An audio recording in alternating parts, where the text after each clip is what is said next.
আমরা একদল লোক পাচ্ছি যারা গ্রহরত্নে বিশ্বাস করছে, একদল লোক পাচ্ছি যারা চণ্ডীপাঠ কিংবা মহামৃত্যুঞ্জয় স্তোত্রম কিংবা হনুমান চালিসা পাঠ করছে। গ্রহরত্ন প্রকৃতির মধ্যে এই যে দামের ভ্যারিয়েশন অর্থাৎ গ্রেড, এই গ্রেডটা একটা সাইন্টিফিক ওয়েতে আসছে কারণ গ্রেডটা তৈরি করছে কিন্তু জেমোলজিস্ট। তাহলে গ্রেডটা তৈরি করা হয় একটা স্টোন যত তার ক্রিস্টাল ক্লিয়ারিটি মেনটেন করে, একটা স্টোন যত তার স্পেসিফাই গ্র্যাভিটি মেনটেন করে, তত বেশি সেই স্টোনটি স্বচ্ছ হচ্ছে। গ্রহ নক্ষত্রের ট্রানজিটে যেন আপনার কিছু বেটার অপরচুনিটিস লস না হয়ে যায়। মানে আমরা কিন্তু গ্রহ নক্ষত্রকে গার্ড দিয়ে কিছু গেইন করাতে পারবো, অলৌকিক কিছু দিতে পারবো, মানে আপনাকে আনএক্সপেক্টেড কিছু গেইন করানো যাবে না, কিন্তু ডেফিনেটলি আপনি যদি গ্রহ নক্ষত্রের একটা গাইডলাইন মেনটেন করেন, এখান থেকে ক্যালকুলেশন করলে দেখা গেছে ম্যাক্সিমাম মানুষ কিন্তু গেনার করেছে। স্পেশালি বৃষ রাশি, কর্কট রাশি, সিংহ রাশি একদিকে গেনার হচ্ছে, অপর সাইডে তুলা রাশি গেনার হচ্ছে, মকর রাশি গেনার হচ্ছে এবং মীন রাশি গেনার হচ্ছে। মানে টোটাল আমরা 6টা রাশির সন্নিবেশ বললাম, এই 6টা রাশি গেনার হবে, বাকি 6টা রাশিও কিন্তু গেনার হবে, কিন্তু এরা স্লো রেসপন্স পাবে। আলটিমেটলি আমাদের ভারতবর্ষ হচ্ছে মকর রাশির দেশ, তাহলে শনির একটা ভূমিকা সবসময়ই ফাংশন করে যাচ্ছে। এই শনি আমাদের অনেক কিছু ডেভেলপমেন্ট দিচ্ছে, আবার অনেক কিছু সমস্যা তৈরিও করছে। অ্যাস্ট্রোলজিক্যালি কোনো স্টোন পড়ে যদি প্রবলেমস কমে যেত কিংবা শান্ত হয়ে যেত, তাহলে কিন্তু সারা পৃথিবীর সব লোকই কোনো না কোনো স্টোন পড়ে থাকতো। আপনি এইভাবে বলছেন তাতে স্টোন বিক্রি বন্ধ হয়ে যাবে একদম। নমস্কার, সময় 365-তে আপনাদের স্বাগত। রাজনীতি, বিনোদন, খেলাধুলা সব কিছু থাকবেই, কিন্তু এই সব কিছুর সাথে এমন একটা বলা যেতে পারে এমন এক রহস্য বলবো না, আপনাদের সামনে তুলে ধরবো এমন এক শাস্ত্র, যে শাস্ত্রে কিন্তু বিশ্বাসী বলিউড, টলিউড, খেলোয়াড় থেকে সবাই। সেই শাস্ত্রটা আর কিছু নয়, জ্যোতিষশাস্ত্র। সেই জ্যোতিষশাস্ত্রে কিন্তু এই মুহূর্তে কিন্তু আমরা এসে গেছি দমদম এয়ারপোর্ট 2 নম্বর শিবতলা। সেই শিবতলায় কিন্তু এই মুহূর্তে আমাদের সাথে আছে শ্রী অভিষেক মহারাজ। শ্রী অভিষেক মহারাজকে আমাদের সময় 365-তে স্বাগত। দাদা, আপনাকে জানাই শুভ নববর্ষ। শুভ নববর্ষ। দাদা, সর্বপ্রথম আমার একটা জিনিস খুব লাগে যে আমরা কিন্তু যেমন অনেক কিছু লোকাতে চেষ্টা করি, তার মধ্যে একটা জিনিস হয় জ্যোতিষশাস্ত্রতে আমরা যদি কোথাও হাত দেখাতে যাই, সেই হাত দেখানোতে কিন্তু আমরা সহজে আমরা হাত দেখিয়েছি কাউকে, আমরা কাউকে বলতে পারি না বা বলতে চাই না। কেন জ্যোতিষশাস্ত্রে বলে তুই অন্ধবিশ্বাসী, এটা কি ঠিক? যদি একটু বলেন, অন্ধবিশ্বাস বলে কিছু হয়? দেখুন, সব শাস্ত্রেরই একটা যুক্তিযৌক্তিকতা আছে, একটা রাজনীতিবিদের একটা যুক্তিযৌক্তিকতা আছে, একটা জ্যোতিষশাস্ত্রবিদের একটা যৌক্তিকতা আছে, ডাক্তারি শাস্ত্রেরও একটা যৌক্তিকতা আছে, সমস্ত শাস্ত্রেরই একটা যৌক্তিকতা আছে। হ্যাঁ, এখন আমাদের শাস্ত্রটা একটা কন্ট্রাডিকশন আছে, কারণ এই শাস্ত্রটা প্রকাশ্য নিয়ে খুব বেশি ডিবেট আছে। একদল মানুষ এটাকে মানে, একদল মানুষ এটাকে মানে না, কিন্তু প্রকারান্তরে আমরা যদি রাজনীতিবিদ, খেলোয়াড় কিংবা যারা উকিল ওকালতি করছে, ভ্যারাইটিস টাইপের যদি আমরা প্রফেশনের লোক দেখে থাকি, সবার হাতেই কিন্তু মেজরিটি% লোকের হাতে, অন্তত 100 জনের মধ্যে 90% লোকের হাতে আমরা তাবিজ, কবচ কিংবা কিছু মাদুলি ফাদুলি কিছু না কিছু পাবো। তো এটার একটা বাস্তব সত্যতা আছে যে এর মধ্যে থেকে কিছু ফাংশনস হয়, এবং এটা যদি আমরা পুরাণ নিয়ে আলোচনা করি, যদি রামায়ণ মহাভারতের একটা এক্সাম্পল দিই, সেক্ষেত্রেও কিন্তু আমরা দেখে থাকি, শুনে থাকি, এবং স্পেশালি যে কর্ণের কবচ কুণ্ডল, সেটা যতক্ষণ কর্ণের কাছে ছিল ততক্ষণ তাকে কেউ বধ করতে পারেনি। তাহলে এর একটা মিথ কিংবা এর একটা যৌক্তিকতা কিন্তু রয়েছে। যেরকমভাবে হিন্দু শাস্ত্রে পূজা আচার রীতিনীতি রয়েছে, ঠিক সেরকম একই রকমভাবে জ্যোতিষশাস্ত্রের মধ্যেও কিছু কন্ট্রাডিকশন তো আছে, কিন্তু এর মধ্যে কিছু বাস্তব সত্যি আছে। এবং আমরা জ্যোতিষশাস্ত্র মানে কি, আমরা খুঁজছি একটা মানুষের সমস্যার সমাধান।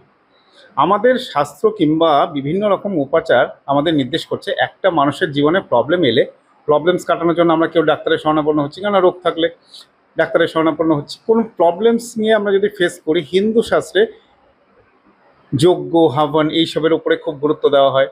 হিন্দু শাস্ত্রে প্রবলেম কাটানোর জন্য অনেকে আছেন, দেখবেন শিকড় বা তথাকথিত ভাষায় আমরা বলতে পারি মূল ধারণ করছে। আমরা একদল লোক পাচ্ছি যারা গ্রহরত্নে বিশ্বাস করছে, একদল লোক পাচ্ছি যারা চণ্ডীপাঠ কিংবা মহামৃত্যুঞ্জয় স্তোত্রম কিংবা হনুমান চালিসা পাঠ করছে। তো এই যে ভ্যারিয়েশনটা রয়েছে, প্রত্যেকটা ভ্যারিয়েশন কিন্তু একটা দিকই নির্দেশ করছে আপনার প্রবলেমের সলিউশন। তা তবুও আপনি একটা কথা বললেন যে কেউ মূলে বিশ্বাসী করছে, কেউ আপনার গ্রহরত্নতে বিশ্বাসী করছে। তো গ্রহরত্নের দাম তো অনেক বেশি, মানে এখানেও কি একটা ভেদাভেদ আসছে যে আমি যদি বেশি দামি গ্রহ পড়ি বা বেশি দামি রত্ন পড়ি তাহলে সেটাই আমার কাজ করবে, আমি যদি মূল পড়ি তাহলে আমার কাজ করবে না, কম কাজ করবে, এরকম কি কন্ট্রোভার্সি আছে বা এরকম কি মানে কন্ট্রোভার্সিটা রয়েছে এটা নিয়ে? দেখুন, সেরকম কি আছে? কন্ট্রোভার্সি তো নিঃসন্দেহে রয়েছে, এবং কন্ট্রোভার্সির মেন টপিকসটা যদি আমি একটু শাস্ত্র ভিত্তিক আলোচনা করি, তাহলে মেন বলা হচ্ছে যে পঞ্চতত্ত্বের অবস্থান। তাহলে পঞ্চতত্ত্বের অবস্থান যখন একটা জিনিসে থাকে তখন কিন্তু সেটা পঞ্চতত্ত্ব দিয়ে তৈরি হচ্ছে একটা গ্রহরত্ন কিংবা স্টোন। যে কোনো স্টোনের মধ্যে দেখবেন শোধন হয়, অর্থাৎ নামগোত্র সহকারে সংস্কার হয় হিন্দু শাস্ত্র মতে। তাহলে পঞ্চতত্ত্বের অবস্থান বাদ দিয়ে কোনো স্টোন কিংবা গ্রহরত্ন তৈরি হয় না। এটা নেচার, একদম নেচার ক্রিয়েটেড, প্রকৃতি থেকে তৈরি হয়ে আসে। একটা মূলও কিন্তু সমপরিমাণ কাজ করে, কিন্তু মূল নিয়ে কন্ট্রাডিকশনটা কোথায়? আপনি লজিক্যালি একটা গাছকে হত্যা করছেন, তাহলে গাছটা আপনার ফরে কেন রেসপন্স করবে? আপনি তো মূলটা পাচ্ছেন আপনি গাছটাকে কেটে। তাহলে মূলটাকে যদি প্রপার ওয়েতে এনার্জাইজ করতে হয় কিংবা যদি ওটাকে সংস্কার করতে হয়, তাহলে তার যে বিধিবন্ধ ক্রিয়া রয়েছে, অর্থাৎ মূলটিকে অভিমন্ত্রিত করে আনা কিংবা সেটিকে আগের দিন নিমন্ত্রণ জানিয়ে আসা, এখন এই ব্যাপারগুলো সময়ের সাথে সাথে অনেকটা বিলুপ্ত হয়ে গেছে। ফলস্বরূপ লোকে মূল পড়ে রেসপন্স পাচ্ছে না। মানে আর মূল চেনাটা একটা সাধারণ মানুষের পক্ষে কিন্তু খুব বেশি টাফ। একটা গ্রহরত্নের যেরকম একটা টেস্ট সার্টিফাইড কার্ড হয়, কিংবা সেটা সিনথেটিক স্টোন না অরিজিনাল স্টোন। একটা রুবির ক্ষেত্রে আমরা যদি বলি একটা বার্মিজ রুবি কিংবা একটা নিউ বার্মা রুবি কিংবা ওল্ড বার্মা রুবি। পান্নার ক্ষেত্রে আমরা বলছি কলম্বিয়ান পান্না, ব্রাজিলিয়ান পান্না, কিন্তু মূলের ক্ষেত্রে আমি একটুখানি মধ্যখানে আপনাকে কাটলাম কাটলাম এখানে যখনই আমরা কোনো জ্যোতিষী বা কারোর কাছে যাই তখন ওরা বলেন যে আপনি যদি একটা ডায়মন্ড হয় এইটা যদি পড়েন এটা কাজ করে, সুপার ডায়মন্ড পড়লে আরো বেশি কাজ করবে। এই ভেদাভেদ গুলো কেন? ডায়মন্ড তো একটাই হতে পারে, সেটা পড়লেই তো কাজ হতে পারে, কেন সুপার ডায়মন্ড, কেন ডায়মন্ড দাদা? একটু যদি আমাদের দর্শক গ্রহরত্ন প্রকৃতির মধ্যে এই যে দামের ভ্যারিয়েশন অর্থাৎ গ্রেড, এই গ্রেডটা একটা সাইন্টিফিক ওয়েতে আসছে কেন, এবং কারণ গ্রেডটা তৈরি করছে কিন্তু জেমোলজিস্ট। তাহলে গ্রেডটা তৈরি করা হয় একটা স্টোন যত তার ক্রিস্টাল ক্লিয়ারিটি মেনটেন করে, একটা স্টোন যত তার স্পেসিফাই গ্র্যাভিটি মেনটেন করে, তত বেশি সেই স্টোনটি স্বচ্ছ হচ্ছে। তার মানে একটা স্টোন যদি প্রপার সিস্টেমেটিক, আমরা যত ভালো কোয়ালিটি, অর্থাৎ যদি চলিত ভাষায় যাই যেমন গুড় তেমন মিষ্টি, তাহলে একটা ভালো স্টোন ডেফিনেটলি কিছু বেটার ফিডব্যাক দেবে, কিন্তু তার মানে এই না যে একটা কম দামি স্টোন কোনো রেসপন্স করবে না। মানে ভালো স্টোন খুব তাড়াতাড়ি, আপনি বলতে চাইছেন যে ভালো স্টোন আপনার খুব তাড়াতাড়ি কাজ করবে, আর একটা নর্মাল স্টোন সেটা কাজ করতে সেটাও কাজ করবে বাট একটু সময় নেবে। ঠিক সেম ওয়েতে মূলও কিন্তু কাজ করবে, একটু সময় নেবে। আমরা যদি মন্ত্রপাঠ করি সেই মন্ত্রপাঠও কাজ করবে, সময় নেবে। এক্ষেত্রে একটা কন্ট্রাডিকশন কি হয়, মন্ত্র মানে কি? মন্ত্র মানে হচ্ছে আপনি দেবতাকে আবাহন করছেন। যে কোনো পুজো পাঠ মানে একটা পুজো পাঠ মানে আমরা পঞ্চপ্রচারে পুজো পাঠ করছি, তাহলে পঞ্চপ্রচারে হচ্ছে, দশম প্রচারে হচ্ছে, ষোড়শ প্রচারে হচ্ছে। তাহলে প্রত্যেকটা পুজো পাঠের যে থিওরি যে মেনটেনেন্স হচ্ছে, পুজো পাঠ কিন্তু তিনটেই পুজো পাঠ হতে হচ্ছে। তাহলে স্টোনেরও কিন্তু তিন রকম দাম এসে যাচ্ছে। একটা পুজো পাঠ কিন্তু পঞ্চপ্রচারেও আমরা পুজোটা সারতে পারছি, দশম প্রচারেও সারতে পারছি, ষোড়শ প্রচারেও সারতে পারছি। তাহলে যত বেশি আড়ম্বর আমরা করব তত সেই পুজোটি জাঁকজমক হবে। তাহলে স্টোনের ক্ষেত্রে আমরা যত বেশি এফোর্ট দিচ্ছি, কস্টিং মেনটেন করছি, তত জেমোলজিস্ট এবং আইজিএল বিভিন্ন ধরনের জেমোলজিক্যাল সার্ভে অফ ইন্ডিয়া যেই ওয়াইজ রিপোর্ট দিয়ে থাকে, সেই রিপোর্টের ভিত্তিতে একটা স্টোনের মূল্য নির্ধারণ হয়ে থাকে। নতুন বছর পড়েছে, নতুন বাংলা বছর, নববর্ষের এই নববর্ষ কেমন হবে, কেমন যাবে, সেই যদি একটু ওভারঅলটা যদি একটু বলেন। দেখুন, জ্যোতিষশাস্ত্রে অ্যানালিসিসে আমরা যদি 12টা রাশি এবং 12টা লগ্ন নিয়ে অ্যানালিসিস করি, তাহলে কিছু কিছু রাশি খুব ভালো উপায় মানে বেশ ভালো গেইন করবে, আবার কিছু কিছু রাশি কিন্তু অ্যাজ ইউজুয়াল মানে যেমন ছিল গতানুগতিকভাবেই যাবে। এবার এটাকে যদি আমরা আলোচনার ভিত্তিতে আনি 12টা রাশি, তাহলে আমরা এপ্রিল মাস থেকে ডিভিশন যদি ক্যালকুলেশন করি, এপ্রিল টু সেপ্টেম্বর অক্টোবর অব্দি আমরা যদি রাফলি ধরি, কারণ 4 থেকে 5 মাস পর পর একটা রাশির ট্রানজিট কিংবা গ্রহ নক্ষত্রের সন্নিবেশ চেঞ্জ হয়। স্পেশালি বৃষ রাশি, কর্কট রাশি, সিংহ রাশি একদিকে গেনার হচ্ছে, অপর সাইডে তুলা রাশি গেনার হচ্ছে, মকর রাশি গেনার হচ্ছে এবং মীন রাশি গেনার হচ্ছে। মানে টোটাল আমরা 6টা রাশির সন্নিবেশ বললাম। এই 6টা রাশি গেনার হবে, বাকি 6টা রাশিও কিন্তু গেনার হবে, কিন্তু এরা স্লো রেসপন্স পাবে। এমন ব্যাপার না যে এরা গেনার হবে না কিংবা এদের লাইফ স্তব্ধ হয়ে থাকবে, কিন্তু এই যে গ্রহগত সন্নিবেশ নতুন বছরের আলোকে যেহেতু আমরা নতুন বছরের প্রোগ্রাম উপস্থাপন করছি। তো এই যে কামিং টাইম আসতে চলেছে এপ্রিল টু সেপ্টেম্বর অক্টোবর অবধি, মানে আপনি যে 6টা রাশি বললেন, 6টা রাশি খুব ভালো গেইন করবে। ঠিক, 6টা রাশি যাদের আছে তারা খুব ভালো গেইন করবে। সেই 6টা রাশিটা যদি আরেকবার বলেন, তাদের মধ্যে থেকেও যদি স্পেসিফিক আমি যদি বলি, এমন কোনো 2টো বা 3টে রাশি যদি বলেন, তারা সবচেয়ে বেশি গেনার হবে। যদি আপনি বলেন। আচ্ছা স্পেশালি যদি আমি 2-3টে রাশির ওপরে যাই তাহলে আমাদের ফার্স্ট অফ অল কর্কট রাশি আসতে লাগে, সিংহ রাশি আসতে লাগে, এবং তার সাথে কিন্তু তুলা রাশি এবং মকর রাশি, স্পেশালি আমি 4টে রাশি মেনশন করবো এই ক্ষেত্রে। এই 4টে রাশি কিন্তু যথেষ্ট ভালো পরিমাণ গেনার করবে। এবার এর সাথে সাথে আমাদের বৃষ রাশিও অনেকাংশে গেনার করবে এবং একই সাথে মীন রাশিও গেনার করবে, কিন্তু এরা গেনার করবে একটু স্লো। আর বাকি যে 6টা রাশি আছে এরা অ্যাজ ইউজুয়াল গেনার করবে, বাট এটা কিন্তু ওভারঅল রাশির ওপরে শুধুমাত্র অ্যাস্ট্রোলজিটা কিন্তু শুধুমাত্র রাশির ওপরে ডিপেন্ডেন্ট হয় না। তখন আমাদের রাশি, রাশির সাথে লগ্ন, লগ্নের সাথে নক্ষত্র, তারপরে ক্যান্ডিডেটের অর্থাৎ যিনি আসছেন তার দশা, অন্তর্দশা, প্রত্যন্তর্দশা কি যাচ্ছে, নবাংশ চক্র এবং সুদর্শন চক্র, এই টোটাল জিনিসটার উপরে কিন্তু তার উত্থান পতনটা ডিপেন্ডেন্ট হবে। কিন্তু বেসিক দেখতে গেলে আমাদের 4টে রাশি খুব ভালো গেনার করবে। সমাজ জীবনের চাহিদা অনুযায়ী সবার আগে বলবো এই 4টে রাশি গেনার করবে ফাইন্যান্সিয়াল ম্যাটারে, অর্থাৎ আর্থিক উন্নতি এদের হবে। এই রাশির, এই 4টে রাশির জাতক জাতিকারা যারা বিভিন্ন ধরনের ব্যবসা করছে কিংবা যাদের পয়সা আটকে রয়েছে তাদের লাইফে পয়সার জায়গাটা অনেকটা বেটারমেন্টস হবে।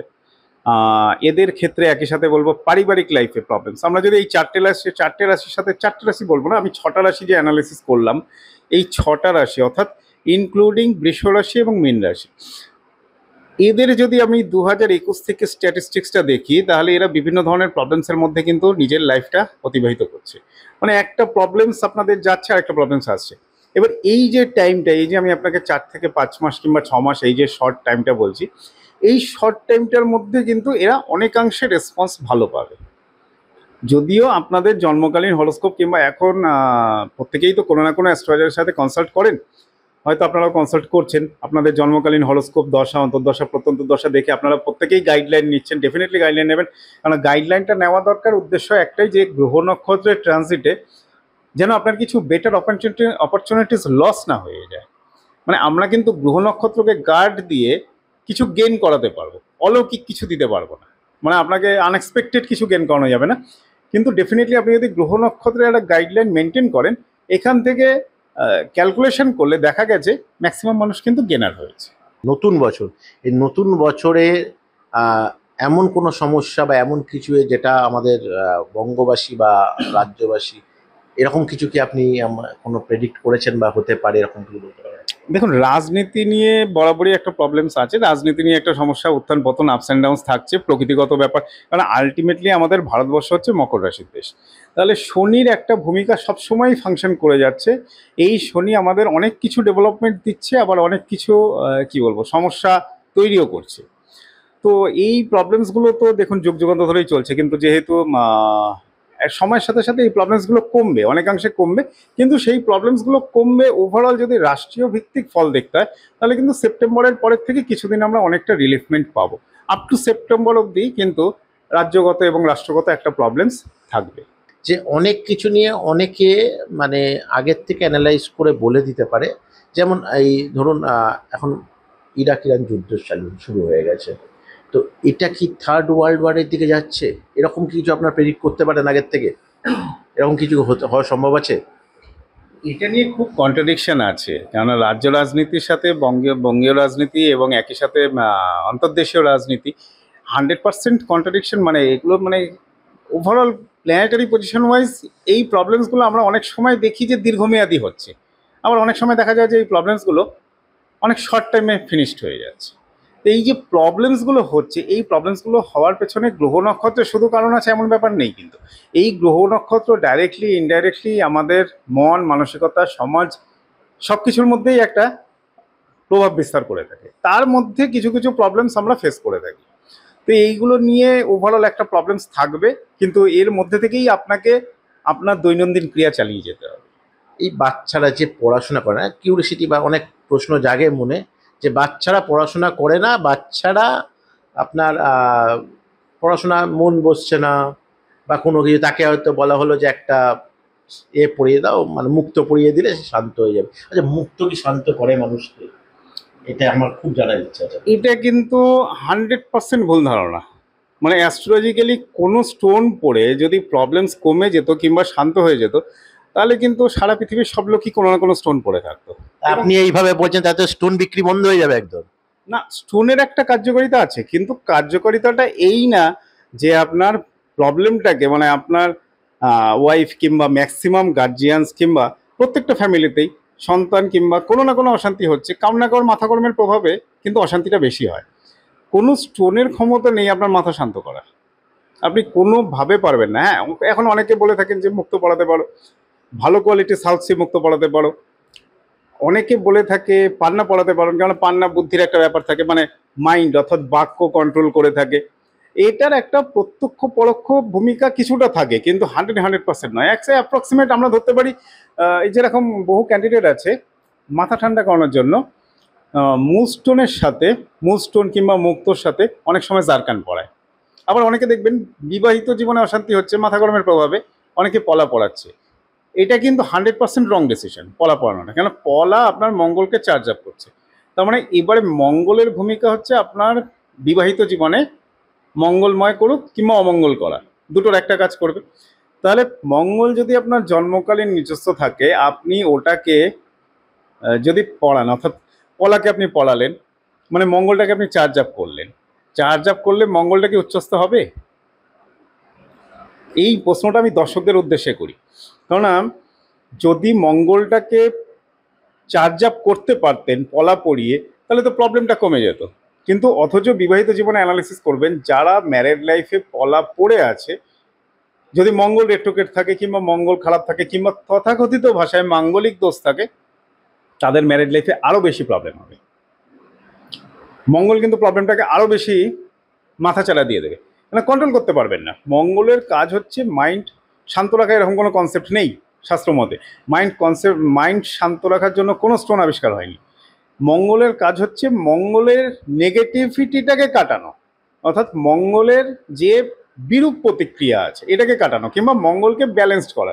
একটা সময় ছিল শাস্ত্রকর্মণেরা প্রচুর পলা এবং মুক্ত কিংবা শাখা পলা দেখে থাকবেন আমরা বিবাহিত নারীদের পড়ানো হোক।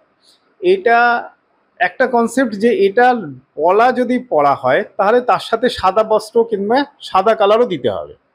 কিন্তু শুধু পলা অনেকে যারা পড়ে রয়েছেন তাদের ক্ষেত্রে কিন্তু ম্যারেড লাইফে আরো প্রবলেম বেশি আসছে। মানে আপনি বলতে চান পলার সাথে শাঁখাটা পড়াটা দরকারই আছে। তাহলে সাদা কিছু একটা হোয়াইট কম্বিনেশনস কিন্তু দিতে হবে। হোয়াইট কম্বিনেশনস দিলে তখন ওটার কার্যকারিতা অনেকাংশে কমে। যেরকম বহু ক্যান্ডিডেটস আমরা পাই, যেরকম ধরুন লগ্নের রেসপেক্টে 1 4 7 8 বারে মঙ্গল থাকলে বলা হচ্ছে মাঙ্গলিক। এখন মাঙ্গলিকের সলিউশনে যদি পলা পড়ানো হয়, মাঙ্গলিক কাটবে? লগ্নের রেসপেক্টে 5টা হাউস যদি খালি থাকে তাহলে বলা হচ্ছে কালসর্প দোষ। তাহলে কালসর্প দোষটা আপনি হোমযজ্ঞ করে গ্রহ নক্ষত্র সৌরমণ্ডলীতে যেই পজিশনে বসে আছে গ্রহকে, কোনো অ্যাস্ট্রোলজার তন্ত্রবিদের ক্ষমতা আছে গ্রহ নক্ষত্রকে মুভমেন্ট করার, সরানোর ক্ষমতা নেই। তাহলে আপনার জন্মকালীন মাঙ্গলিকটা যেরকম আছে সেরকমই থাকছে, আপনার জন্মকালীন কালসর্প দোষটা যেরকম আছে সেরকমই থাকছে। তাহলে ভূমিকাটা কি? আপনি যে যজ্ঞটা করছেন কিংবা হবনটা করছেন মঙ্গলটাকে শান্ত করার উদ্দেশ্যে। তার মানে এর যে নেগেটিভ ভাইব্রেশন, এই নেগেটিভ ভাইব্রেশনটাকে আমরা দমিয়ে দিচ্ছি। তার মানে মুক্ত পড়লেই যে শান্ত হওয়া যায় এটা কিন্তু একদম ভুল ধারণা আমাদের। এখনো অবধি হয়নি, এখন অবধি হয়নি। ওটা সাময়িক 2-4 দিন 2-4 মাস ম্যাক্সিমাম থাকবে, তারপরে আবার যে কেসেই হয়ে যাবে। না, আবার বলে যে মুক্ত পড়ার পরে টাইট থাকে, মুক্তটা আবার যখন ঘোরে বলে তার মানে কাজ করছে। দেখুন, ঘোরে না, অ্যাকচুয়ালি মুক্ত কিংবা পলা এগুলো তো অ্যাকচুয়ালি স্টোন নয়, এগুলো হচ্ছে ছত্রাক, ওয়ান টাইপ অফ ছত্রাক এবং শৈবাল টাইপের। মানে এরা আস্তে আস্তে ক্ষইতে থাকে সময়ের সাথে সাথে। যখন ওই ডায়ামেট্রিক্যালি যেটা বানানো হচ্ছে যেই মাপে, ওটা যদি বডিতে শ্যুট করে যায় তখন ওই পরিমাণটা আস্তে আস্তে কমে যায়। মানে যেটা 7 রতি আছে সেটা দেখা গেল 6 রতি হয়ে গেছে। তাহলে যখন পরিমাণটা কমে যাচ্ছে তখন কিন্তু স্টোনটা অটোমেটিক্যালি মুভ করবে। এটার সাথে কিন্তু কার্যকারিতা হওয়া না হওয়া কোনো ফাংশনস নেই। এবং ন্যাচারাল ওয়েতে যদি কোনো একটা ভালো স্টোন, একটা যার পলা কিংবা মুক্ত দরকার নেই সেও যদি পড়ে থাকে, সময়ের সাথে সাথে একটা স্টোন ক্ষয়। মানে স্পেশালি পলা এবং মুক্ত, অন্য কোনো স্টোন কিন্তু ক্ষয় না। মানে এদের কিন্তু ওয়ান টাইপ একদম ফিক্সড। মানে আপনি বানালেন, আজ থেকে 2 বছর 4 বছর পরে ওর মাপটা একই থাকবে, একদম টাইট অবস্থাতেই থাকবে। কিন্তু মুক্ত কিন্তু সময়ের সাথে সাথে ক্ষয়ে যায়। যে এই নীলা কি সত্যিকারে বালিশের তলায় রেখে আগে দেখতে হবে যে কেমন যাচ্ছে তার, সেটা শুট করছে কি করছে দেখুন, না? এটার ডেফিনেটলি শাস্ত্রকারগণেরা যেরকম নির্দেশ দিয়েছে তার একটা প্রয়োজনীয়তা কিন্তু রয়েছে, মানে নীলাটাকে কিন্তু অনেকাংশেই চেক করে নেয়, এবং এটা ম্যাক্সিমাম জুয়েলার্সও নীলা ফর টেস্টিং দিয়ে থাকে। ম্যাক্সিমাম জুয়েলার্সই নীলার পারপাসে যদি শ্যুট না করে অনেক সময় নীলা এক্সচেঞ্জ করে দেয়। কলকাতার বিখ্যাত বিখ্যাত জুয়েলার্সরাও কিন্তু সেম ওয়েতেই বিজনেস করছে। নীলা সম্পর্কে এই ধারণাটা কিন্তু রয়েছে যে এইটাকে বালিশের মধ্যে রেখে দেখার কিংবা মানে হাতে নিয়ে মানে না বাঁধিয়ে এটাকে কিছুদিন মাথার সামনে রাখা কিংবা এটাকে ক্যারি করা 2-4 দিন যদি কোনো প্রবলেম হয়। দেখুন, এটা হচ্ছে টোটালি মিস্ট্রি। আপনার যেই স্টোনটা শ্যুট করার আছে সেই স্টোনটা এমনি শ্যুট করবে, সেটা আপনাকে কাজ দেবে। যেটা করার নেই সেটা কোনোভাবেই কাজ দেবে না। এবং যদি ট্র্যাডিশনাল অ্যাস্ট্রোলজি মানেন, যখন ফলিত জ্যোতিষ, আমরা যদি ফলিত জ্যোতিষের অন্তর্ভুক্ত, আজকে তো যতগুলো স্টোন নিয়ে আমরা আলোচনা করছি, নবগ্রহ নিয়ে আলোচনা করছি, 9টা স্টোন নিয়ে আলোচনা করছি, পয়সা খরচা করে লক্ষ লক্ষ টাকা খরচা করে হিরে, মুক্ত, মাণিক্য, নীলা, পান্না, চুনি, ডায়মন্ডস ধারণ করছি। কোনো বইতে গাইডলাইন দেওয়া নেই আপনার শনি খারাপ আছে মানে আপনাকে নীলা পড়তে হবে। কোনো বইতে গাইডলাইন দেওয়া নেই যে আপনার মঙ্গল খারাপ আছে মানে আপনাকে পলা পড়তে হবে। কোনো বইতে গাইডলাইন দেওয়া নেই যে আপনার শুক্র খারাপ আছে, বিবাহিত জীবনে অশান্তি হচ্ছে মানেই আপনাকে ডায়মন্ড পড়তে হবে। যদি তাই হতো তাহলে ডায়মন্ডস পরে ম্যাক্সিমাম লোকের ম্যারিড লাইফে ডিস্টার্ব কমে যেত, ডিভোর্স কেস হতো না, সমস্যা হতো না, সামাজিক জীবনে পরক্রিয়া জড়াতো না। তাহলে ডায়মন্ডের ভূমিকাটা কোথায়? আমি যেখানে ছিলাম, অর্থাৎ স্টোনের ভূমিকা ডেফিনেটলি একটা আছে, একটা কার্যকারিতা স্টোনের আছে, কিন্তু শাস্ত্রকারগণেরা এটাকে প্রেডিক্ট করেনি যে তোমার মঙ্গল খারাপ আছে তুমি পলা পড়ো, তোমার শনি খারাপ আছে তুমি নীলা পড়ো। স্টোনের একটা কার্যকারিতা আছে, দশা অন্তর্দশার একটা কার্যকারিতা আছে, স্পেশালি দশাকে চার্জ আপ করার একটা, মানে দশার জন্মকালীন যদি ফেভারেবল প্ল্যানেটস থাকে তাহলে দশাকে চার্জ আপ করার একটা প্রয়োজনীয়তা রয়েছে। এই ব্যাপারগুলো কিন্তু আমাদের ট্র্যাডিশনাল অ্যাস্ট্রোলজির মধ্যে রয়েছে, কিন্তু এটা টোটালি ইনটিউশন পাওয়ার এবং পার্সোনাল জাজমেন্টের ওপরে যে আপনি কাকে পলা দেবেন, কাকে মুক্ত দেবেন, কাকে পান্না দেবেন। অনেক সময় দেখা গেছে পলা কিংবা মুক্ত দিয়ে পান্না দিয়েও কোনো ক্লায়েন্টসের ডিভোর্স আটকানো যায়নি। তার মানে কি, এটা প্রেডিক্টেড। এবং অ্যাস্ট্রোলজি কিংবা জ্যোতিষশাস্ত্র এটা খুব বিলিভ করায় যে আপনি কি করবেন না করবেন সমস্ত কিছুই কিন্তু পূর্ব নির্ধারিত। এই পূর্ব নির্ধারিত ব্যাপারটা এসছে আমাদের হিন্দু মাইথোলজি থেকে, মানে আমরা যা করছি সব পূর্বজন্মের কৃতকর্মের ফল এবং পূর্বপুরুষের কৃতকর্মের ফল, দুটোকে কিন্তু কম্বাইন্স করা হচ্ছে। এই কম্বিনেশনটা যদি ধরতে পারা যায় তাহলে কিন্তু একটা মানুষের, অনেক সময় দেখবেন অনেকে বলে থাকে যে পূর্বজন্মে এই ছিলেন, মানে যদি অ্যাস্ট্রোলজির এর একটা পার্ট রয়েছে। ফলিত জ্যোতিষ সামুদ্রিক শাস্ত্র, ফলিত জ্যোতিষে অনেক রকম পার্ট রয়েছে। কেউ হাতের রেখা অর্থাৎ পামিস্টের ওপরে জাজমেন্ট করছে, সে তার উপরে প্রেডিক্ট করছে, কেউ কপাল কিংবা ফেস রিডিং করছে, কেউ পিওর অ্যাস্ট্রোলজির ওপরে করছে, কেউ কর্ণ বিজ্ঞান, সামুদ্রিক শাস্ত্র তো, কেউ তিল তত্ত্বের ওপরে বলছে, ভ্যারাইটিস টাইপের থিওরি কিন্তু রয়েছে। এবার এই থিওরি, প্রত্যেকটা থিওরি অথেন্টিক, কেননা এবার থিওরিগুলোকে ইমপ্লিমেন্ট করার লোকের অভাব। যেরকম আমরা যদি যোগ নিয়ে আলোচনা করি, ভিভি রমনের অ্যাস্ট্রোলজিতে, সাউথ ইন্ডিয়ান অ্যাস্ট্রোলজিতে একটা বই আমরা পড়ে থাকি, সেটাকে বলা হয় 300 যোগাস, মানে 300-র ওপরে যোগের অবস্থা। মঙ্গলের সাথে শুক্র কম্বাইন থাকলে কি হবে, মঙ্গলের সাথে কেতু কম্বাইন থাকলে কি হবে, মঙ্গলের সাথে রবি কম্বাইন থাকলে কি হবে। তাহলে এরকম একাধিক যোগের অবস্থান রয়েছে। এই যোগের অবস্থান সাউথ ইন্ডিয়ান অ্যাস্ট্রোলজি কিংবা ভিভি রমন অ্যাস্ট্রোলজিতে যেটা প্রেডিক্ট করা হয়েছিল, পরবর্তীকালে সেই প্রেডিকশন কিন্তু ম্যাক্সিমাম অ্যাস্ট্রোলজাররাই দিতে পারেনি, যে কারণের জন্য যোগটা কিন্তু এই 300 যোগাস আস্তে আস্তে কিন্তু বিলুপ্তির পথে। মানে আমাদের ইন্ডিয়ান কালচারের, নর্থ ইন্ডিয়ান অ্যাস্ট্রোলজিতে এর বিশেষ গ্রহণযোগ্যতা নেই।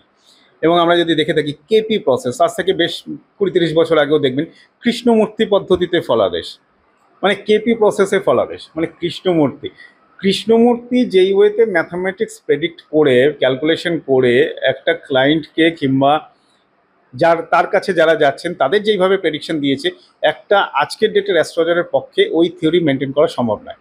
কেপি প্রসেসের মধ্যে নিজেদের, মানে কেপি প্রসেস থিওরি মেনটেন করলে নিজেদের মধ্যে কন্ট্রাডিকশন এসে যাচ্ছে।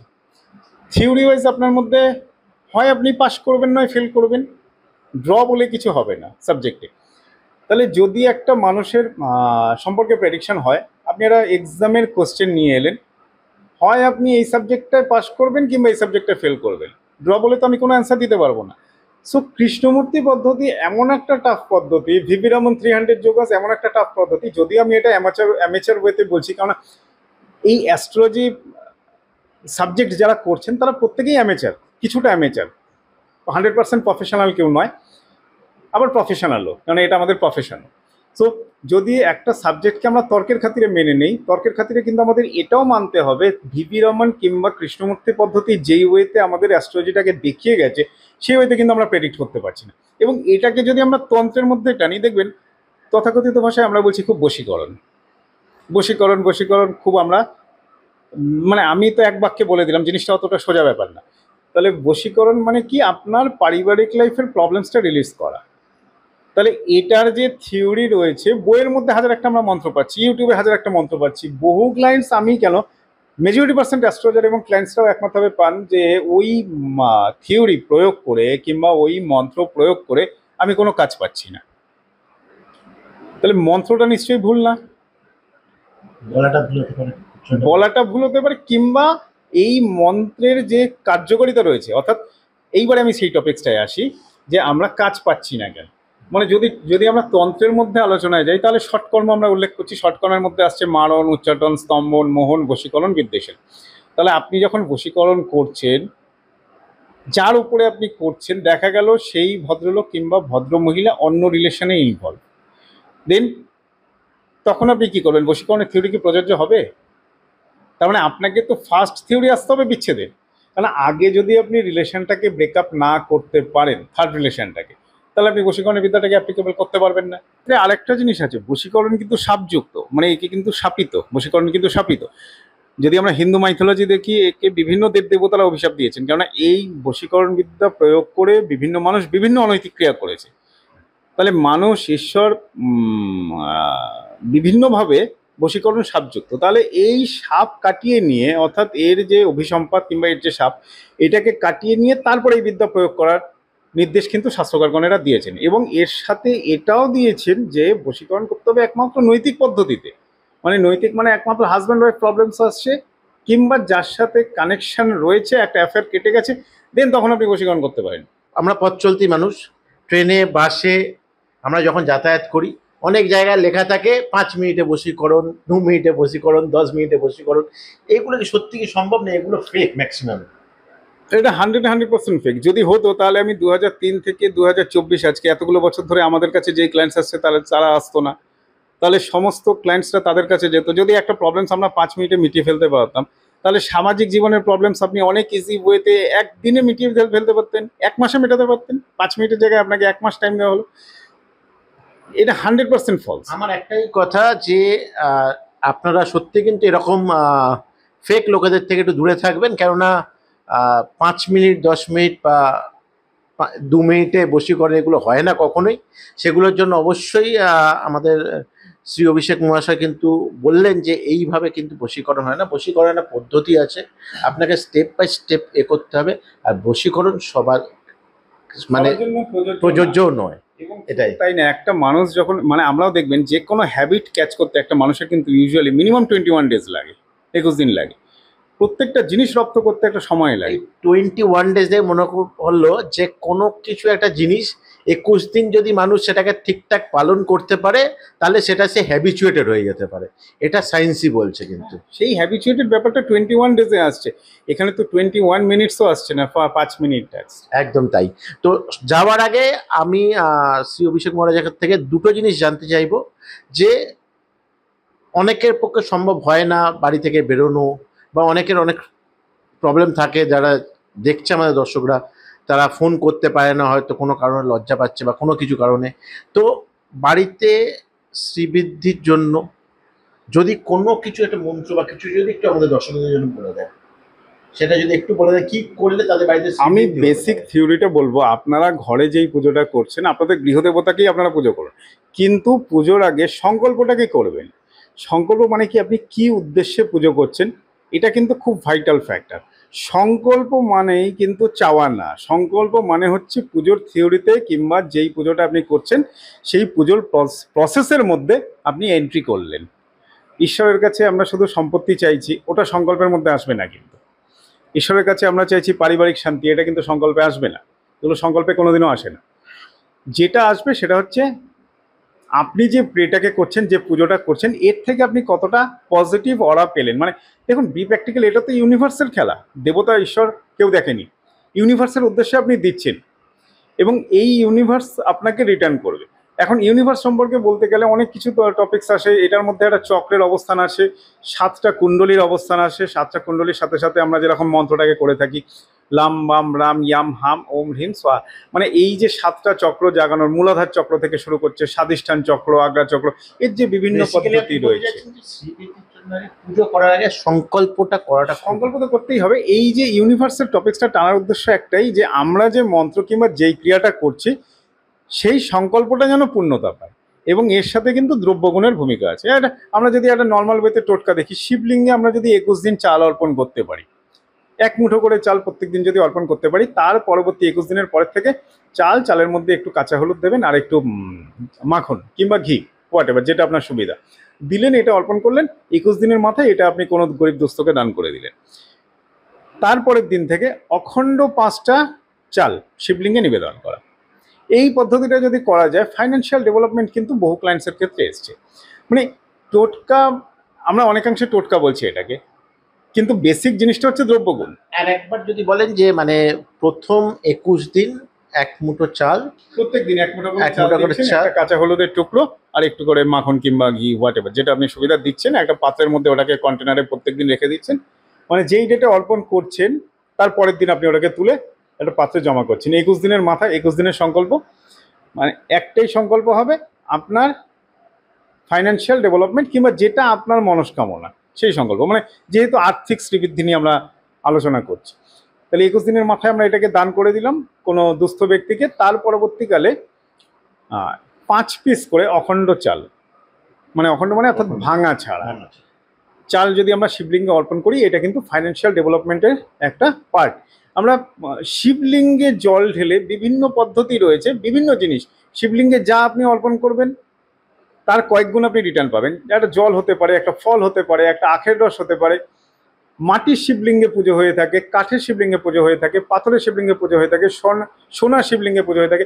সেটা একটা ভাইটাল পার্ট আছে, এটা নিয়ে পরবর্তীকালে আমরা আলোচনা করব। কিন্তু আজকে আমি একটা টোটকা বললাম যে এই প্রসেস অ্যাপ্লাই করলে ফাইন্যান্সিয়াল ডেভেলপমেন্টের জায়গায় কিন্তু আমরা অনেকাংশে উন্নত করতে পারবো। অভিষেক মহারাজকে যদি আপনারা কখনো সামনাসামনি পেতে চান, অবশ্যই ওনার নাম্বার এই নিচে স্ক্রিনে দেওয়া থাকবে, আপনারা ওখান এইটা ফলো করুন। এর পাশাপাশি যদি একটু দাদা অ্যাড্রেস কোথায় কোথায় আপনি বসেন। বেসিক এয়ারপোর্ট শিবতলা মন্দির, একটাই মন্দির, এয়ারপোর্ট শিবতলা মন্দির, দমদম এয়ারপোর্ট 2 নম্বর গেট বাস স্ট্যান্ড থেকে নিয়ারেস্ট 1-2 মিনিটের ওয়াকিং ডিস্টেন্স, এটাই মেন মন্দির। আর এর সাথে হাজরা যতীন দাস পার্ক মেট্রো স্টেশনের চেম্বার রয়েছে। আর যারা দূরের বন্ধু আছে তারা অনলাইন কনসালটেন্সি নিতে পারেন।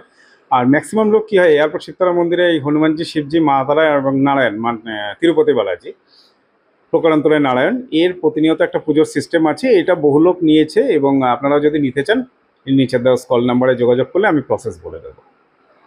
তো অবশ্যই যদি আপনারা আমাদের আজকের এই টপিক, এই শ্রী অভিষেক মহারাজের যে টোটকা আপনারা, আমরা অবশ্যই জানি যে আপনারা এটা ইউজ করবেন, এই টোটকাটা মানে আমরা চেষ্টা করবো এই টোটকাটা করার পরে আমাদের কমেন্ট বক্সে কিন্তু জানাবেন কে কে ফল পেলেন। আর যদি কোনো অসুবিধা হয় সেটাও জানাবেন। আমরা সরাসরি অভিষেক মহারাজের নাম্বারও দেওয়া রয়েছে, ওনাকে যোগাযোগ করতে পারেন কোনো সমস্যা হলে।